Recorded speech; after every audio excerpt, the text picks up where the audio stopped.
کہ عقل کی حجیت ہے ذاتی، علم کی حجیت ہے ذاتی، اور حق کی حجیت ہے ذاتی۔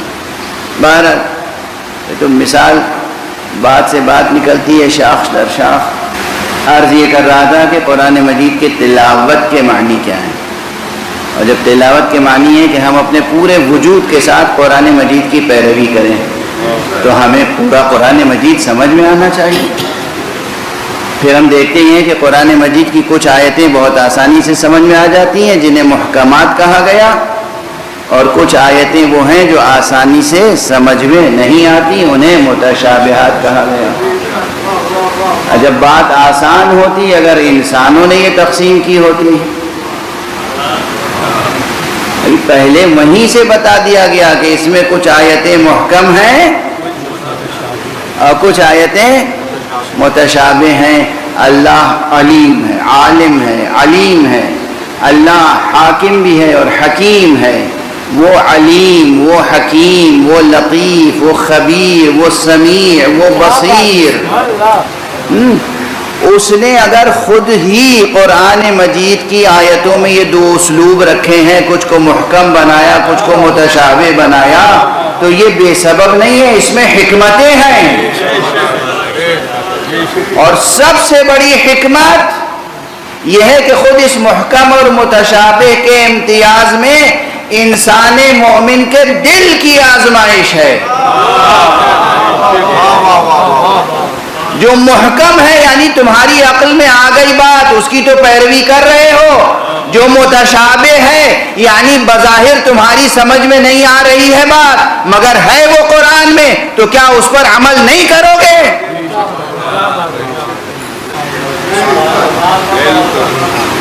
ہاں وہ آیت ہے، صحیح فرما رہے ہیں مولانا، ہاں روایت ہے، صحیح فرما رہے ہیں مولانا، مگر کیوں؟ سبحان اللہ، یہ شیطان والا کیوں ہے؟ یہ مومن کی شان نہیں ہے۔ بنص قرآن دل کی آزمائش ایک بڑی حکمت ہے، یہ محکم اور متشابہ میں۔ محکم اور متشابہ میں فَأَمَّا الَّذِينَ فِي قُلُوبِهِمْ زَيْغٌ فَيَتَّبِعُونَ مَا تَشَابَهَ مِنْهُ ابْتِغَاءَ الْفِتْنَةِ، اسی آیت میں ہے کہ مگر جن کے دلوں میں کجی ہے وہ بطور خاص متشابہات کے پیچھے جاتے ہیں۔ مقصد کیا ہے؟ فتنہ پروری، شرانگیزی، سازش، خدا اور رسول کی مخالفت کے بہانے ڈھونڈتے ہیں خدا ہی کے کلام سے۔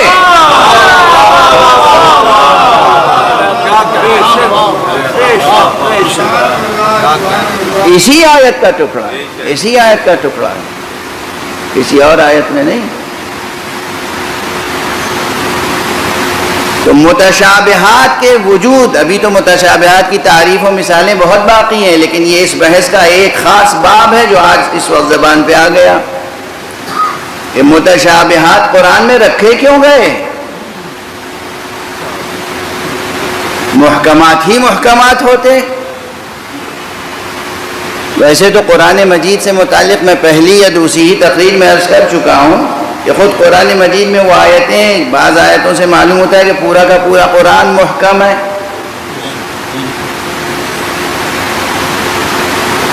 غالباً سورہ مبارکہ ہود کا سرنامہ ہے۔ بسم اللہ الرحمن الرحیم، الف لام را، کتاب احکمت آیاتہ ثم فصلت من لدن حکیم خبیر۔ یہ کتاب وہ ہے کہ جس کی تمام آیتیں محکم ہیں، یہ ایک جگہ بیان۔ دوسری جگہ اگر پھر میرا حافظہ غلطی نہیں کر رہا ہے تو سورہ مبارکہ زمر میں ہے، اللہ نزل احسن الحدیث کتابا متشابہا، اللہ نے نازل کی ہے یہ حدیث، یہ بہترین باتیں اللہ نے نازل کی ہیں ایک ایسی کتاب کی شکل میں کہ جو متشابہ ہے۔ اس کے معنی یہ ہے کہ پوری کی پوری کتاب متشابہ ہے. ایک جگہ فرمایا گیا پوری کی پوری کتاب محکم، ایک جگہ فرمایا گیا پوری کی پوری کتاب متشابہ، ایک جگہ فرمایا گیا کہ اس میں کچھ آیتیں محکم ہیں کچھ متشابہ. کیا یہ تناقض اور تضاد ہے؟ حاشا وکلا، کوئی تناقض اور تضاد نہیں ہے. دیکھنا یہ کہ کہاں کون سا کلمہ کس سیاق و سباق میں استعمال ہوا ہے. یہ لفظ آب ہے نا، آب، لیکن نا ایسی مثالیں دیتا چلوں کہ جس سے آپ کا ادبی و عزائی ذوق بھی پروان چڑھتا رہے. اردو میں کلمہ استعمال ہوتا ہے فارسی الاصل ہے، فارسی میں آپ کہتے ہیں پانی کو، اور اردو میں بھی آپ کہتے ہیں پانی کو، لیکن آپ کے اور بھی معنی ہیں. آپ کا پہلا معنی، پہلا مصداق پانی ہے جو پیاس بجھاتا ہے، لیکن جب آپ کہتے ہیں آب رو، وہاں آپ کے کیا معنی ہے؟ جب آپ کسی نگینے کے لیے کہتے ہیں اس میں بڑی آب ہے، اب یہاں بڑا آب ہے نہیں کہتے، بڑی آب ہے، بڑی آب و تاب ہے. اگر پانی پینے والے پانی کے معنی میں ہے کلمہ آب تو وہ مذکر استعمال ہوگا، تذکیر کے ساتھ استعمال ہوگا. اگر نگینے کی چمک کے معنی میں ہے تو وہ مؤنث استعمال ہوگا. کسی کی پیاس میں کام آیا تھا عقیق کبھی، کسی کی پیاس میں کام آیا تھا عقیق کبھی، ملی ہے آب اسی روز سے نگینوں کو.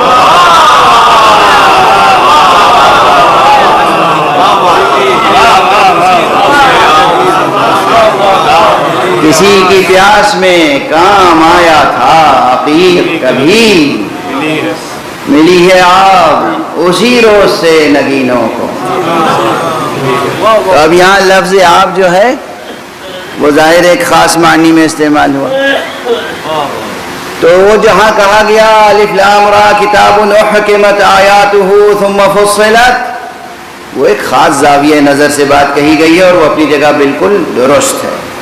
وہ جہاں کہا گیا اللہ الذی، اللہ نزل احسن الحدیث، احسن الحدیث کتابا متشابہا، وہاں متشابہ ایک خاص زاویے سے بیان کیا گیا.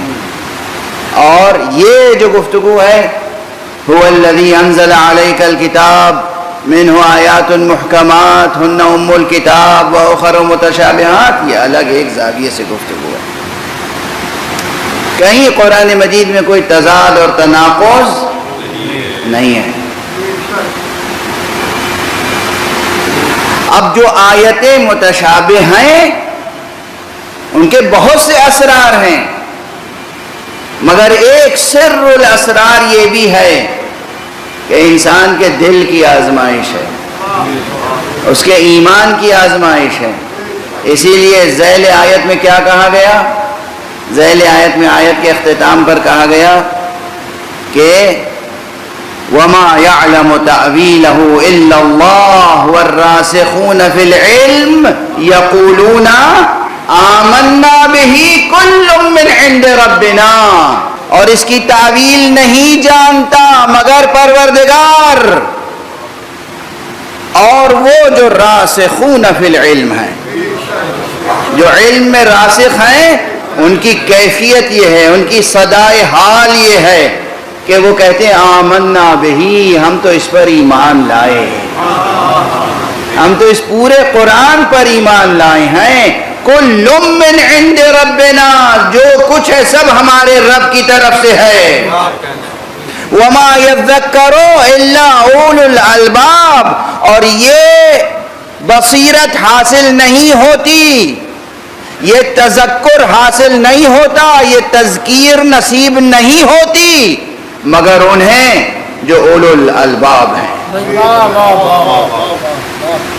خود یہ آیت جو ہے یہ صرف ایک نظریاتی مبحث نہیں ہے، نظریات کے ساتھ عملی اور عرفانی اور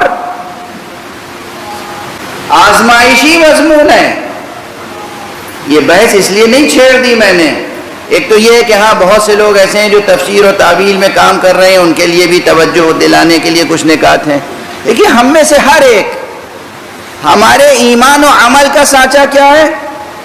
جو بات سمجھ میں آ جائے, ہماری سمجھ میں آ جائے, اس پر عمل کریں گے, اور جو بات ہماری سمجھ میں نہ آئے اس پر آپ بحث کرتے رہیں گے. کیوں؟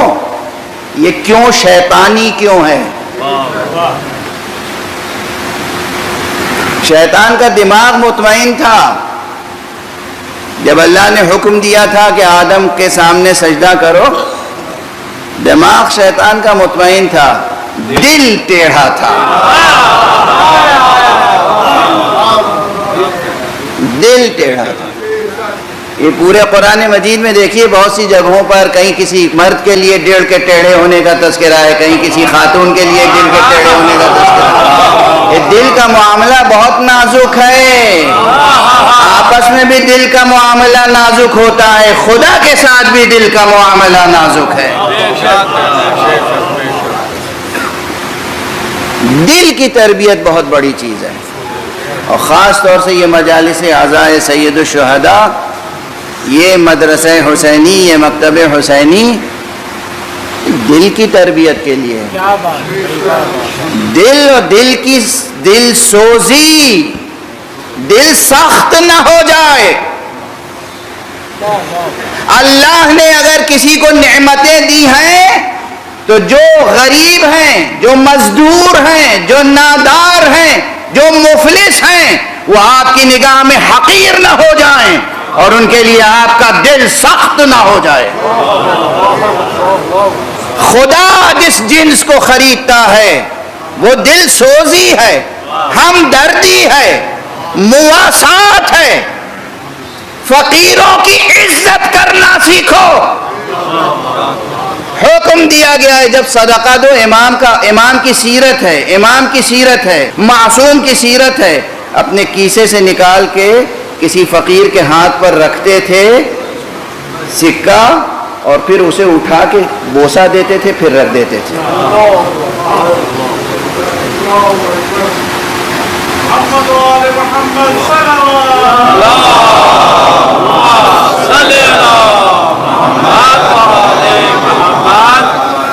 کسی فقیر نے ہاتھ بڑھایا, ایک تو یہ کہ اسے جھڑکا نہیں. وَأَمَّا السَّائِلَ, قرآن کی آیت پڑھ رہا ہوں, وَأَمَّا السَّائِلَ فَلَا تَنْهَرْ, تم سے کوئی سوال کرے تو اسے دھتکارو نہیں. کوئی سوال کرے تو دھتکارو نہیں, زجر و توبیخ نہ کرو, احترام کرو اس کا, احترام کرو اس کا.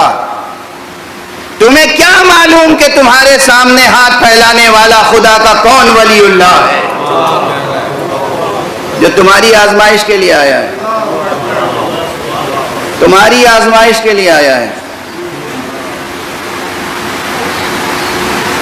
یہ سڑک پر چلتے ہوئے بھکاری, یہ جی ہاں, یہ جی ہاں ان کا گینگ ہوتا ہے, جی ہاں ان کا ایک کاروبار ہے, جی ہاں ان کا سب کچھ ہے. ہوگا, آپ کا بھی کاروبار ہے نا. 5 روپیہ دینے سے فقیر تو نہیں ہو جائیں گے, مفلس تو نہیں ہو جائیں گے, اجڑ تو نہیں جائے گی آپ کی سرکار. ناداروں کا, مفلسوں کا, فقیروں کا احترام کرو, دل میں سختی پیدا نہ ہو. دل سوزی کا خریدار پروردگار ہے. مولا امیر المؤمنین علی ابن ابی طالب علیہ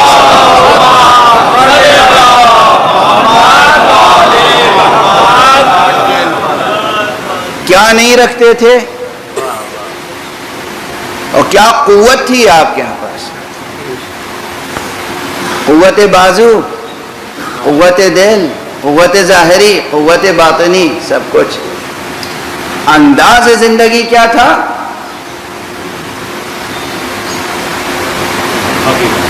رسول امیر المومنین سے پہلے خود رسول اللہ صلی اللہ علیہ وسلم،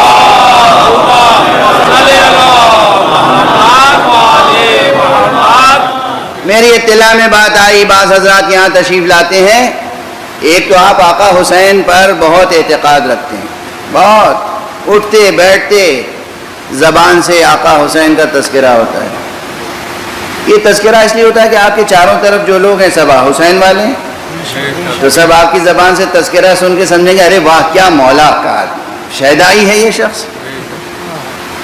مولا کے یہاں سب جاتے ہیں شفا کے لیے، اب ذرا سا عملی باتیں کر لینے دیجیے آج، ٹھیک ہے نا؟ مولا کے یہاں سب جاتے ہیں کس لیے؟ ہر طرح کی شفا، دل کی شفا، دماغ کی شفا، علم لینے، معرفت لینے، کردار لینے، سیرت لینے۔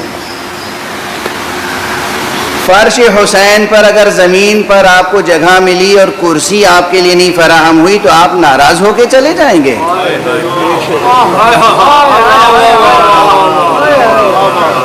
یہ عزادار کی شان۔ اس مجمع میں میں نے دیکھا ہے اپنی آنکھوں سے، سڑک پر کنارے ایسی جگہوں پر ایک رومال بچھا کے بیٹھ جاتا ہے ایک بڑا افسر، بڑا سرمایہ دار انسان بیٹھ جاتا ہے۔ کیوں؟ یہاں اپنی شان دکھانے کے لیے تھوڑی آیا ہے۔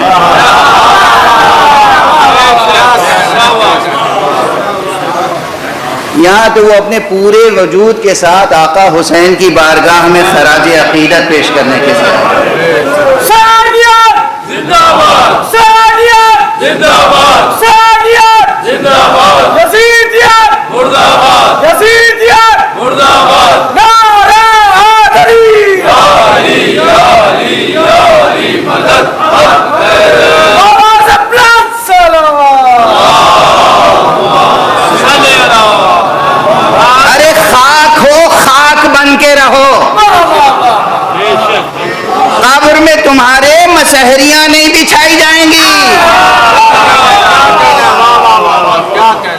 قبر میں کرسی میز اس کا اہتمام نہیں ہوگا، کچھ بھی ہو آپ، وہ قبر سامنے رکھیے نا، سامنے ہے تو سامنے رہے۔ فرش عزا پر کرسی نہیں ملی تو آپ واپس گھر چلے جائیں گے، اور وہ بھی کچھ کہتے ہوئے۔ یہ آپ کی شان ہے، یہ عزادار ہے، یہ شیعیت ہے، یہ عشق ہے، یہ محبت ہے، یہ ولا ہے۔ مجھے آپ مہمان کی حیثیت سے عزت دیتے ہیں، پروٹوکول دیتے ہیں، میں نے کبھی فرمائش نہیں کی ہے، یہ آپ کے مسائل ہیں۔ میں جانتا ہوں کہ میں صرف خادم امام حسین ہوں، بس۔ اب آپ کے ملک کے مسائل ہیں، سیکیورٹی اور سیفٹی اور پروٹوکول اور یہ اور وہ، خدا شاہد ہے، ممبر سے عرض کر رہا ہوں، اس سے مجھے کوئی دلچسپی نہیں ہے۔ کون آیا استقبال میں اور کون نہیں آیا استقبال میں، کوئی دلچسپی نہیں ہے، کوئی دلچسپی نہیں ہے۔ میں اندر سے باہر تک خدا کا شکر ہے کہ فقیر ہوں۔ جب میں کہتا ہوں یہ فقیر تو میں فقیر ہوں، مگر آپ کا فقیر نہیں ہوں، حسین کا۔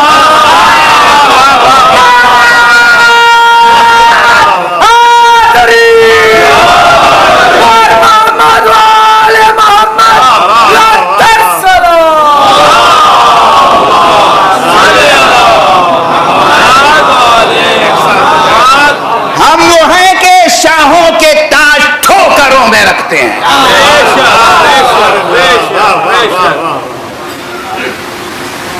لفظاً نہیں عملاً، لفظاً نہیں عملاً۔ ارے ہمارے بزرگ جو عرفاء ہیں وہ تو اپنی جگہ، یہ اس فقیر اپنی بات کر رہا ہے۔ آپ کو ہماری معلوم نہیں ہے ہماری سوانح عمری میں کیا کیا نشیب و فراز آئے۔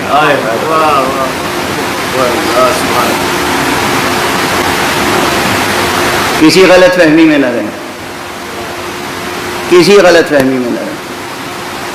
جو مجھے عرض کرنا ہے وہ عرض کروں گا۔ ایک صلوات پڑھ دیجیے۔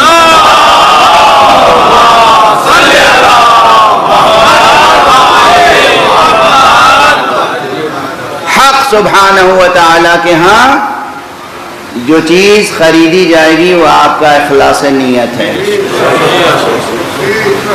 لٹا دیں آپ کچھ بھی، اگر یہ فکر ہے کہ لوگ پہچانیں گے کہ ماشاءاللہ کیا عزاداری ہو رہی ہے، کیا امام حسین کی راہ میں خرچ کر رہے ہیں،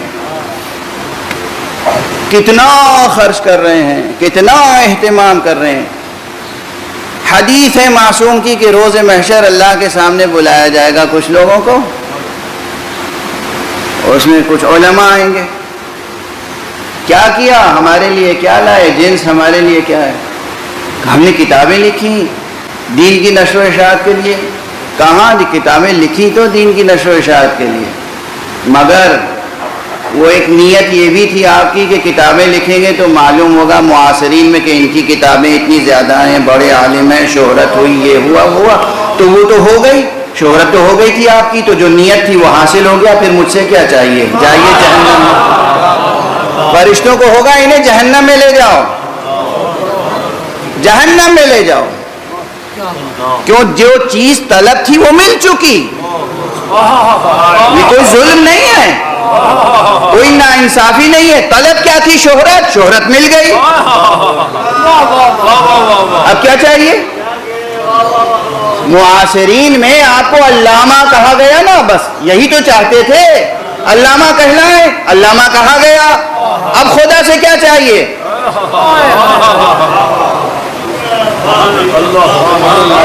کوئی سرمایہ دار ہو، میں نے اتنی مسجدیں بنائی، اتنے امام باڑے بنائے، میں نے اتنی سبیلیں لگائیں، میں نے اتنے تبرک تقسیم کیے.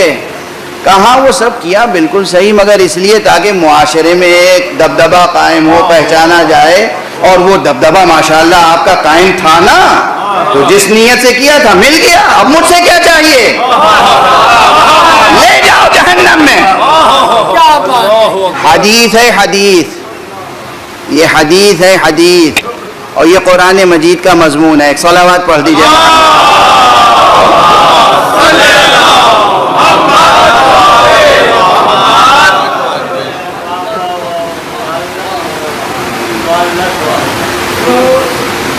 اللہ کے ہاں جو چیز طلب ہے وہ دل سوزی ہے، دل سوزی، دلوں کی نرمی، اخلاص نیت، صرف اور صرف اور صرف اور صرف اور صرف خدا کی خاطر. جو عمل کیا جائے وہ ہے مقبول بارگاہ خدا.